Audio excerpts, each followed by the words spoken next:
We've talked a lot on the show about how this pandemic has been a huge challenge to our mental health. It's no secret some of us are near our breaking points. We recognize that many people can put on a happy face while secretly struggling in the background. And we want to remind our viewers, you're not alone.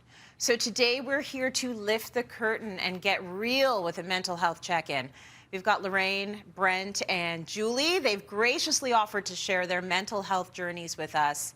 All three of you work in industries that have suffered greatly during this pandemic, and all three of you are parents of kids who are also trying to make it through this really difficult time. Lorraine, I'm going to start with you. We see you on TV, we see you online, we see you in gorgeous places around the world, even now in Belize. And we know about the unfortunate passing of your first husband. We've talked about this and having to start your business with 2 babies at home in diapers. It was such a tough time for you. So if you find the pandemic hard, it's got to be really hard. How are you doing right now? It's a nightmare. I mean, it's not all sunshine and beaches, Tracy. I look like I'm having a wonderful time and I smile and I wave and a bit of British stiff upper lip, you know. But really underneath, there's a lot going on. It's definitely been an equal opportunities pandemic. I mean, obviously, we know about the financial situation. Financially, as a travel professional, it's been very difficult. But it's more like, you know, you're getting to the end of this pandemic, or you see a light at the end of the tunnel. And I feel a little bit like the adrenaline is starting to come down. And I've been in a marathon, and I've been just going. And I'm at the last quarter mile, and I don't think I'm going to make it. It's been really difficult. I mean, the thing is, for me, being a mum, you know, you put your family first, and that's often in the background. My professional face is, wah, you know, but behind the scenes, I'm still a mum of 4. My oldest son is an addict, and I have shared this story before, so some of my friends will know this. My oldest son has been an addict for many, many years, in and out of rehab. And, of course, in the pandemic, rehab closed.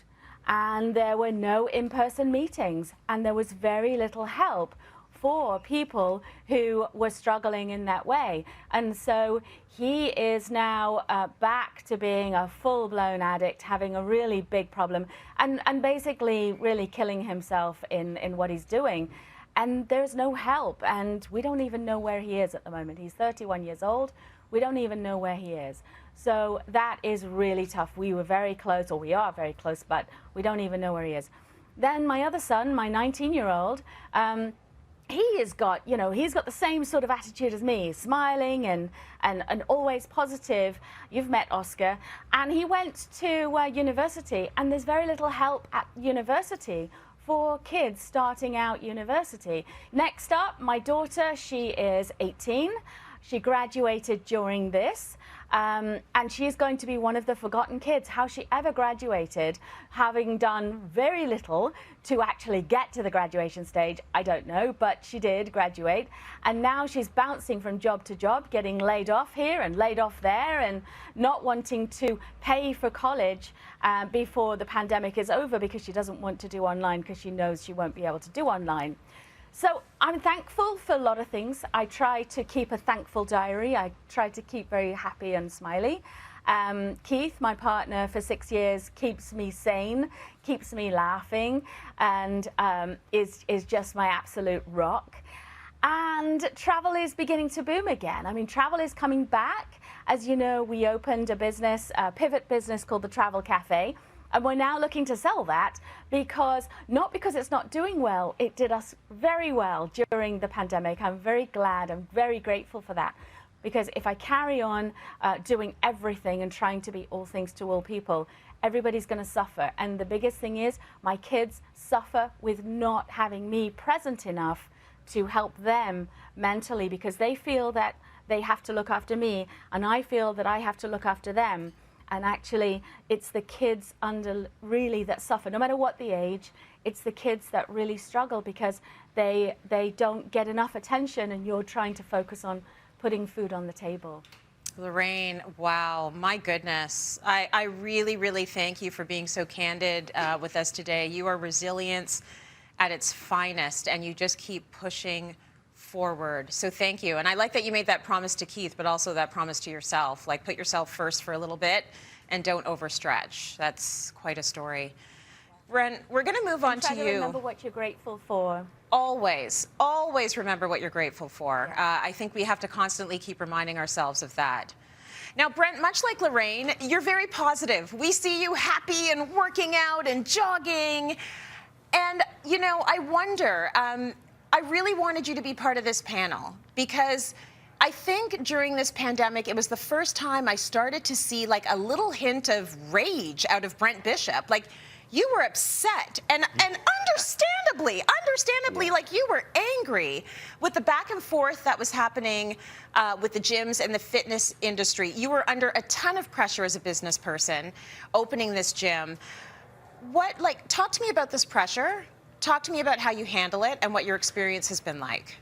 Tracy, honestly, yes, I was extremely frustrated. And you know me, I'm a positive person. And like Lorraine said, you know, when you're in the face of people and public all the time, sometimes you got to put on that face even if you're not feeling that inside. And so I'm always, I'm always put on the positive because I know how that impacts other people because I love to impact other people positively.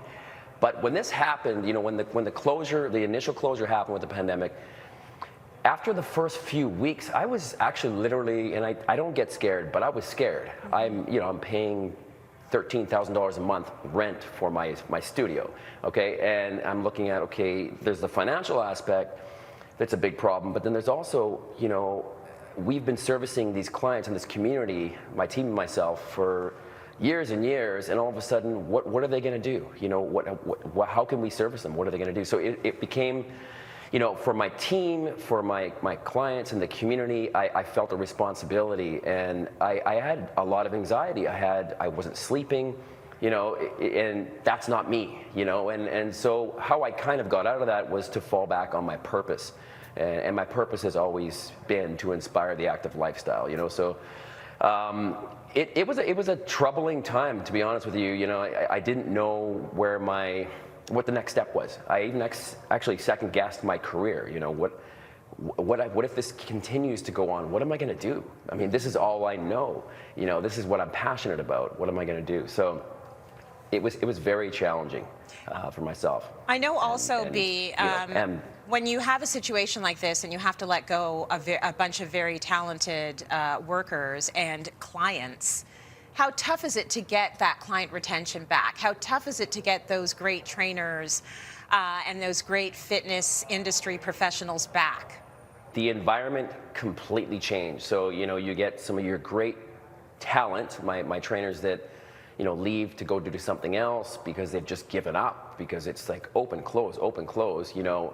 So you end up losing good people, and of course that's a trickle-down effect to losing clientele. And then there's the fear aspect. You know, people don't want to come back when you open up because they've either gone to something else or they're strictly doing virtual now. You know, I mean, thankfully we're open and we have a lot of loyal clientele that have come back, but you're going to end up losing people, you know, and it's been tough. I've seen colleagues that have closed their gyms, you know, that I was shocked because they've been doing so well, and they just had to throw the flag and just say, look, I can't do it anymore. I can't maintain rent. I can't, you know, I got to do something else. So thankfully, I wasn't one of those people, but it crossed my mind. It did cross my mind.